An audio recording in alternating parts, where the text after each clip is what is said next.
This season, the WNBA has been electric when the stars are on the court. But what happens when those stars aren't playing? Well, this year we're finding out the hard way. With injuries to Caitlin Clark, Angel Reese, Napheesa Collier, and almost an unbelievable list of other big names have reshaped the playoff race, crushed TV ratings, and left fans wondering, can the league keep its momentum without its biggest faces? In this video, we're breaking down the injury crisis, ratings fallout, and what it all means for the WNBA future. But before we dive in, shout out to our subscribers. If you're new to the channel or have not yet subscribed, please consider doing so to help us grow the channel, and turn on the notification bell to be updated as we drop new content. When Caitlin Clark and Angel Reese went head-to-head earlier this year, the numbers were astounding. Over 2.7 million viewers tuned in, making it the most watched game in WNBA history on ESPN's platform. This wasn't just basketball, it was a cultural moment. But here's the problem. The league's national television schedule was built around those two stars, and when Clark went down mid-July with a right groin injury, everything changed.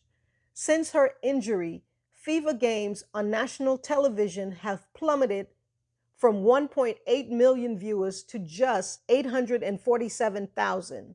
That's a 50 to 55% drop-off. And Reese's ongoing back issues are forcing her to miss multiple nationally televised games have only made the situation worse. The lesson? The WNBA is still star-driven. That's great when your stars are healthy, but devastating when they're not.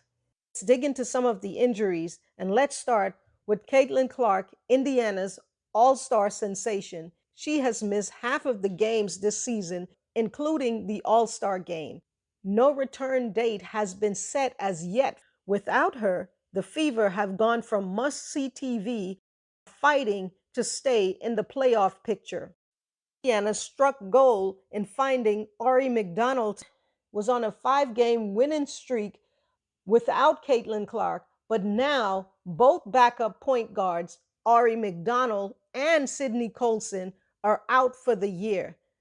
Sky lost their floor general at the beginning of the season, Courtney Vandersloot, gone for the year with a torn ACL. Angel Reese has been in and out of the lineup with a back injury, missing 5 straight games recently. Her absence has derailed some of the league's most hype matchups. Collier, who had the MVP race basically locked up, is now sidelined with an ankle injury. The door for MVP is suddenly wide open, and Thomas has more than just a foot in that door. The New York Liberty, stacked with talent, are now without Breanna Stewart, Sabally, and Kennedy Burke. This is a huge blow to the defending Eastern champions who just got back Jonquel Jones from injury. And then there is the expansion team, the Golden State Valkyries, is now without Kayla Thornton for the rest of the year, their best player, and Monique Billings with a sprained ankle. And just like that, the first-year playoff dream is slipping away for the Valkyries. For the Dallas Mavericks, they are without Ty Harris for the rest of the year, and Paige Bueckers is in and out of the lineup battling a back injury. Both backup point guards, Ari McDonald and Sydney Colson, are out for the year. That's left them scrambling for ball handlers in the middle of a playoff push. The Sky, already thin in the backcourt, are dealing with both Vandersloot ACL tear and Reese's back issues, making their offense painfully inconsistent. In Minnesota, Napheesa Collier's absence means the Lynx are suddenly vulnerable. giving teams like New York a chance to climb in the standings. The Valkyries' injuries are especially tough because the expansion team thrived on early buzz, and now they are losing both their star power and their shot at history. And in Dallas, the Wings' young core just can't catch a break, literally. The injuries have killed their chemistry before it even had a chance to grow. Here's the wild part. Despite the ratings crash for Caitlin Clark games, league-wide viewership is still up 21% compared to last year. And non-FIVA games, they have seen a 37% boost. That means fans are sticking around. They're just not as glued to the screen without the biggest names. This could actually be a good sign long term. It means the league might be slowly building an audience that cares about more than just one or two players.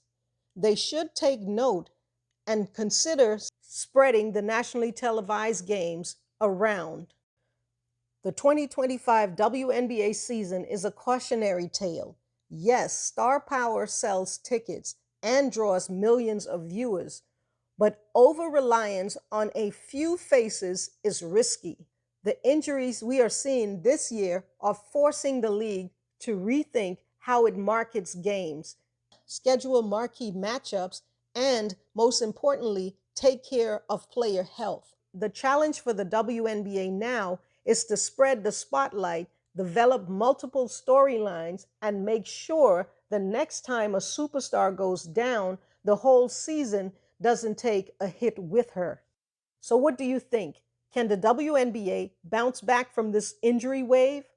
And should the league be doing more to protect its stars? Drop your thoughts in the comments. And if you like this breakdown, hit that like button, subscribe, and let's keep the conversation going. As always, thank you guys for watching, and we'll see you in the next video.